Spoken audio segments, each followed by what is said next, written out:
Now, you mentioned the younger engineers, the younger people. To me, they're the lifeblood of the future.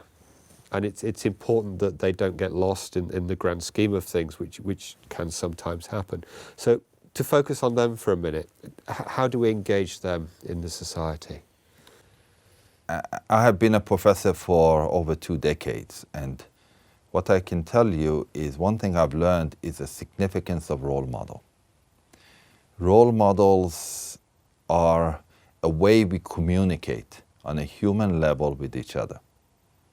So while words and expressions of interest and direction are good and positive and should be pursued, it is also very important for us to show success through role models.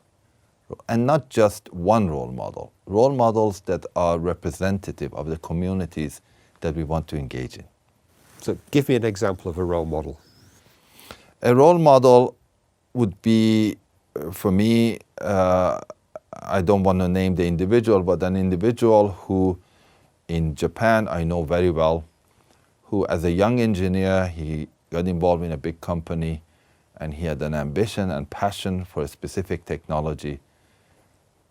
35 years later, he achieved a pinnacle of that company where he could influence the direction of not only that company, but also government of Japan, as well as the education system within Japan.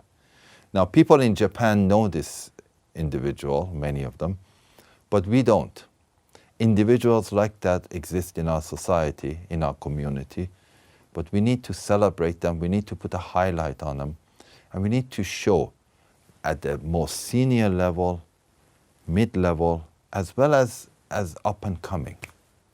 But there's a big gap, isn't there, between the junior engineer and the sort of role model you've described. And sometimes that can be quite daunting for the young engineer to sort of see how their future can develop in the nearer term. So do you think there's a role for a sort of intermediate role model? Oh, absolutely. I don't look at role model as a single individual. It is a concept.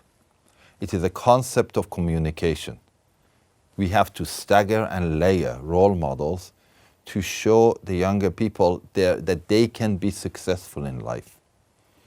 That it is not somebody else's success, it is a way to project an image that they can map themselves onto it. And this success is what will drive engagement of younger people in our society that eventually become the senior people that will shape where we go.